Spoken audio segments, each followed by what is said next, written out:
ओम शांति। शक्तिशाली अमृत वेले के लिए सारे दिन पर अटेंशन। बाप को साथी बनाओ।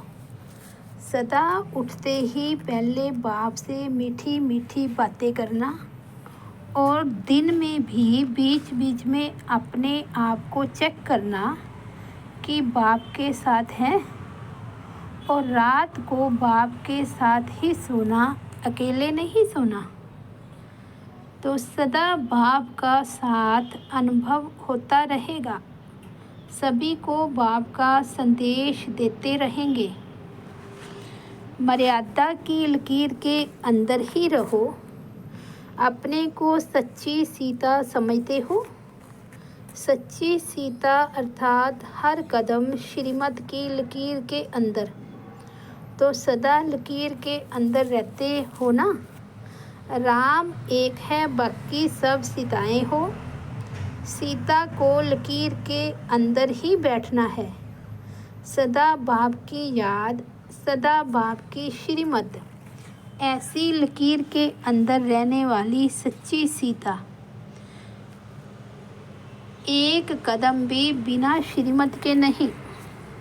जैसे ट्रेन को पटड़ी पर खड़ा कर देती हैं तो ऑटोमेटिकली रास्ते पर चलती रहती है, ऐसे ही रोज़ अमृत वेले याद की लकीर पर खड़े हो जाओ। अमृत वेला है फाउंडेशन। अमृत वेला ठीक है तो सारा दिन ठीक हो जाएगा। प्रवृत्ति में रहने वालों का विशेष अमृत वेले का फाउंडेशन पक्का होना चाहिए, तो सारा दिन स्वतः ही सहयोग मिलता रहेगा। लौकिक प्रवृत्ति में रहते भी सदा एक बाप की सच्ची सीता बनकर रहो।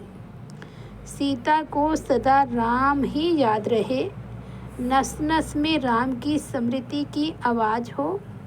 ऐसी सच्ची सीताएं हो ना। इसी को कहा जाता है न्यारा और प्यारा। जितना न्यारे उतना बाप के प्यारे। अमृत वेले उठने से लेकर हर कर्म, हर संकल्प और हर वाणी में भी रेगुलर। एक भी बोल ऐसा ना निकले जो व्यर्थ हो।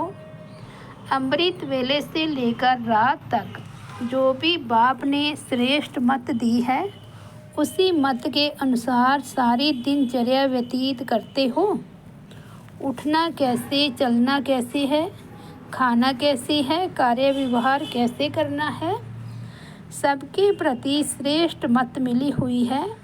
उसी श्रेष्ठ मत के प्रमाण हर कार्य करते हो। अमृत वेले से लेकर हर कर्म में चेक करो कि सुकर्म किया व व्यर्थ कर्म किया व कोई विकर्म भी किया। सुकर्म अर्थात श्रीमत के आधार पर कर्म करना। श्रीमत के आधार पर किया हुआ कर्म स्वतः ही सुकर्म के खाते में जमा होता है। तो सुकर्म और विकर्म को चेक करने की विधि यह सहज है। इस विधि के प्रमाण सदा चेक करते चलो। अमृत वेले के उठने के कर्म से लेकर रात के सोने तक हर कर्म के लिए श्रीमत मिली हुई है। उठना कैसे है, बैठना कैसी है, सब बताया हुआ है ना।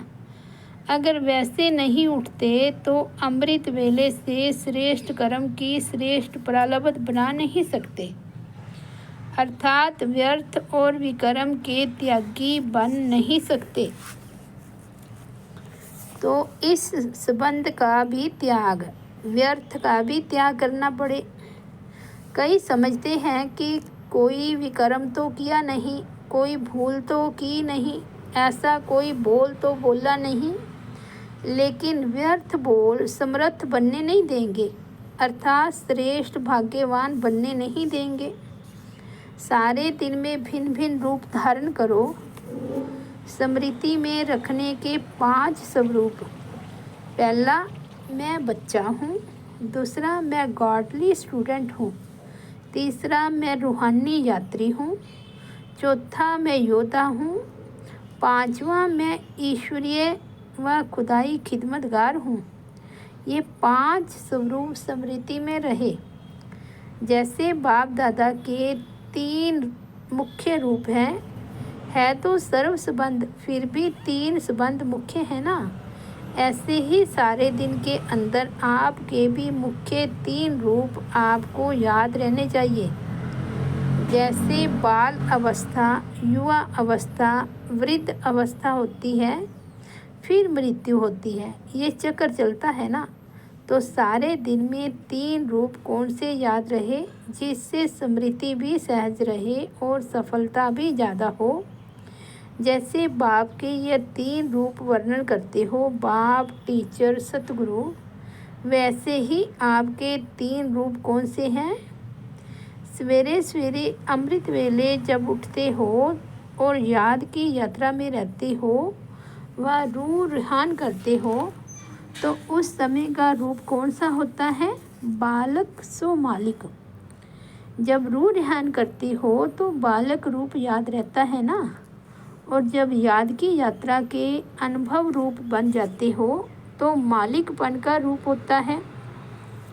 अमृत वेले होता है बालक सो मालिकपन का रूप।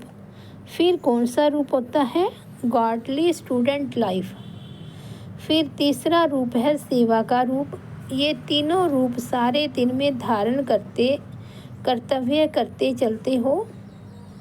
और रात को फिर कौन सा रूप होता है, अंत में रात को सोते समय की स्थिति होती है अपने को चेक करने की, और साथ साथ अपने को वाणी से परे ले जाने वाली स्थिति भी होती है।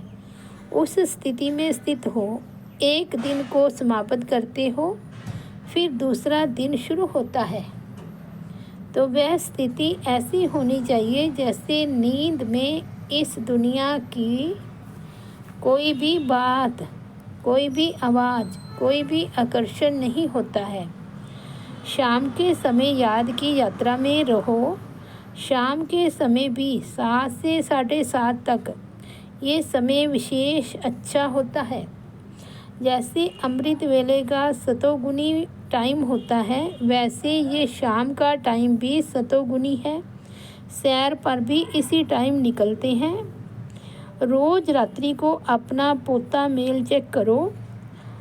आप लोग अमृत वेले से लेकर रात्रि तक प्रैक्टिकल मन, वाणी व कर्म तीनों का एक लेख व लेखा लिखते हो। रात्रि को रोज़ अपनी प्रैक्टिकल नूंद व लेखनी को चेक करो कि वह कितनी समर्थ रही और कितनी व्यर्थ रही। अच्छा, ओम शांति।